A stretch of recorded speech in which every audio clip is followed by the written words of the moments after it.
Hi hello అందరికీ ఎలా ఉన్నారు? అందరూ బాగున్నారా? మీకు చెప్పాను కదా యాదగిరి గుట్ట వెళ్తున్నామని చెప్పేసి ఇంత షార్ట్ వీడియోలో చెప్పాను నేను. అంటే నా షార్ట్ వీడియోస్ చూసే వాళ్ళందరికీ తెలుస్తుంది.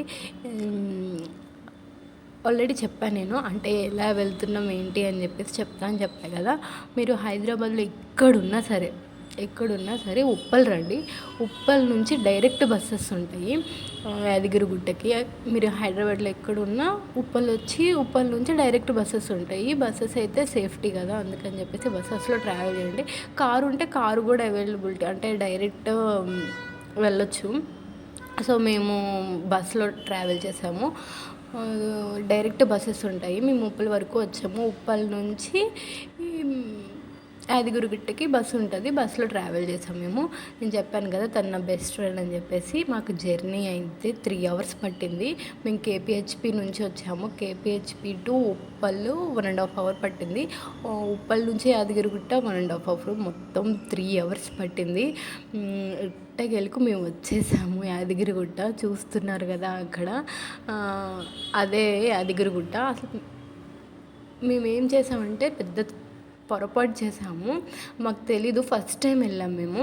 ఎట్లా అంటే ఇక్కడ చూస్తున్నారు కదా, ఇక్కడ ఒక బస్ స్టాండ్ ఉంటుంది. ఇది పాత బస్ స్టాండ్ అంటారంట. సో అక్కడ దిగితే అక్కడ నుంచి వాక్బుల్ డిస్టెన్స్లో మనం టెంపుల్ రీచ్ అవ్వచ్చు. అక్కడ నుంచి స్టెప్స్ ఎక్కి వెళ్ళొచ్చు. మాకు అది తెలీదు. సో మేము ఏం చేసామంటే కొత్త బస్ స్టాండ్ దగ్గర దిగమని చెప్పారు మాకు డ్రైవర్. సో మేము కొత్త బస్ స్టాండ్ దగ్గర దిగిన తర్వాత అక్కడ నుంచి బస్సులో వెళ్ళొచ్చు. అంటే ఇది ఎట్లా అంటే ఒక మినీ తిరుపతిలా ఉంటుంది అన్నట్టు. కొండపైన టెంపుల్ ఉంటుంది. సో అక్కడి వరకు బస్సెస్ వెళ్తాయి. మేమేమనుకున్నామంటే స్టెప్స్ ఎక్కి వెళ్దామని చెప్పేసి అనుకున్నాం. బట్ మేము పైకి వెళ్ళిపోయాం. అక్కడ కొత్త బస్ స్టాండ్ ఉంటుంది. అక్కడ దిగిన తర్వాత బస్సెస్ అవైలబిలిటీ ఉంటే డైరెక్ట్ పైకి తీసుకెళ్తాయంట. సో మేము బస్సులోనే వెళ్ళాము. ఈ స్టెప్స్ ఎందుకు చూపిస్తున్నాను అంటే ఒక ఐడియా వస్తుంది మీకు, ఇలా ఉంటే స్టెప్స్ అని చెప్పేసి నేను చూపిస్తున్నా. మళ్ళీ మేము దర్శనం మొత్తం అయిపోయిన తర్వాత స్టెప్స్ ఎక్కొచ్చాము. సో అక్కడ దిగిన తర్వాత కొండపైన బస్సు వెళ్తుంది. అక్కడ బస్సులో దిగిన తర్వాత ఫ్రీ బస్సెసే ఉంటుంది. అంటే కింద నుంచి పై వరకు ఫ్రీ బస్సెసే ఉంటాయి. పైకి వెళ్ళిన తర్వాత డైరెక్ట్ క్యూ లైన్ ఉంటుంది. క్యూ లైన్కి వెళ్ళిన తర్వాత ఆ రోజు మేము రథసప్తమి రోజు వెళ్ళాము. అంటే చాలామంది భక్తులు ఉన్నారు. చాలా రష్ ఉంది ఆ రోజు. అసలు కొంచెం కూడా గ్యాప్ లేకుండా మేము అసలు స్టార్ట్ అవ్వమే మేము 11 o'clock అట్లా స్టార్ట్ అయ్యాము మా ఇంటి దగ్గర నుంచి. సో రావడానికి 3 hours పట్టింది. సో మాకు కొంచెం టైం సరిపోలేదు. ఎవరైనా స్టార్ట్ అవ్వాలనుకుంటే ఎర్లీ మార్నింగే స్టార్ట్ అవ్వండి. అప్పుడు జర్నీకి మీకు దర్శనానికి టైం కరెక్ట్గా సరిపోతుంది. సో మేము అక్కడ నుంచి స్టార్ట్ అయ్యేసరికి లేట్ అయింది కాబట్టి దర్శనం అందడానికి మాకు ఇంకో 3 hours పట్టింది. సో మళ్ళీ మేము బయటకు వచ్చేసరికి 6:37 అయిపోయింది దర్శనం మొత్తం అయిపోయేసరికి. సో మాకు ఫొటోస్ తీసుకోవడానికి దేనికి అవైలబిలిటీ లేకుండా అయిపోయింది. మనం ఫోన్స్ ముందుగానే ఇచ్చేయాలి. కొండ పైకి వెళ్తాం కదా, అక్కడ ఫోన్స్, ఎలక్ట్రానిక్ థింగ్స్ ఏమి ఉంటే అన్నీ అక్కడ హ్యాండ్ ఓవర్ చేసేయాలి. సో మాకు మాత్రం 3 hours పట్టింది బయటికి రావడానికి.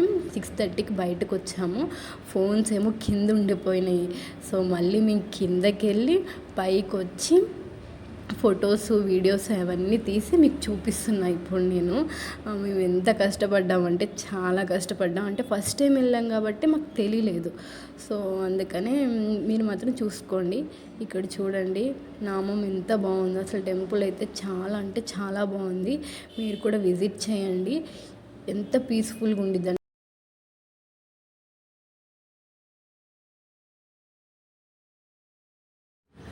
బయటైతే ఇట్లా ఉంది, లోపలైతే నేను మాటలో చెప్పలేకపోతున్నాను. అంత బాగుంది. అంటే నేను ఎప్పుడూ ఫీల్ అవ్వలేదు. ఇది ఫస్ట్ టైం ఇట్లా ఫీల్ అయ్యాను. తిరుపతి వెళ్ళినప్పుడు ఎట్లా అయితే ఫీల్ అవుతామో సేమ్ ఇక్కడ కూడా అట్లానే ఫీల్ అయ్యాను. నేనైతే ఫీల్ అయ్యాను. ఎవరైతే విజిట్ చేయకపోతే కన్ఫామ్గా విజిట్ చేయండి. ఆ నరసింహస్వామిని దర్శనం చేసుకోండి. మీకు కూడా కన్ఫామ్గా ఇలాంటి ఫీలింగ్ అనిపిస్తుంది. ఎవరికైనా ఇట్లాంటి ఫీలింగ్ అనిపిస్తే నాకు కన్ఫామ్గా కామెంట్ చేయడం మాత్రం మర్చిపోకండి. నాకైతే చాలా మంచిగా అనిపించింది. ఇక్కడ మళ్ళీ నేను ఇంకొకటి కూడా చూశాను. ఇస్కాన్ టెంపుల్ వాళ్ళు వస్తారు. వాళ్ళు ఎట్లా అంటే ఎప్పుడు అంటే కృష్ణుడి భక్తిలోనే ఉంటారు కదా, వాళ్ళు ఒక నామం జపిస్తూనే ఉంటారు ఎప్పుడు, హరే రామ హరే కృష్ణ అని చెప్పేసి ఒక నామం జపిస్తూ ఎప్పుడు కృష్ణ భక్తిలోనే ఉంటారు కదా. వాళ్ళ హ్యాపీనెస్ని భక్తి అంటే ఆయన మీద ఉన్న భక్తి ద్వారా వాళ్ళు హ్యాపీగా ఉంటారు. వాళ్ళు ఎలా హ్యాపీగా ఉంటారని చెప్పేసి నేను చూపిస్తా చూడండి. వాళ్ళ భక్తిని డ్యాన్స్ రూపంలో వాళ్ళు ప్రదర్శిస్తూ ఉంటారు. వాళ్ళు ఎంత హ్యాపీగా ఉంటారో, ఎంత భక్తితో డ్యాన్స్ చేస్తారో చూడండి.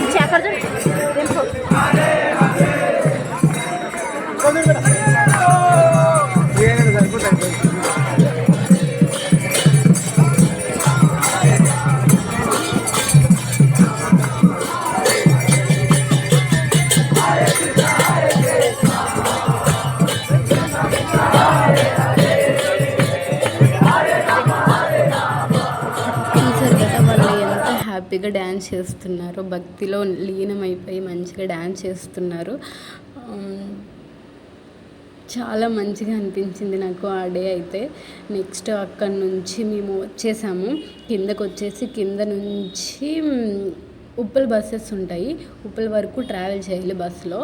నెక్స్ట్ ఇలా ట్రావెల్ చేస్తుంటే మధ్యలో మాకు స్వర్ణగిరి టెంపుల్ కనిపించింది. వచ్చే దారిలోనే ఉంటుంది స్వర్ణగిరి టెంపుల్ కూడా.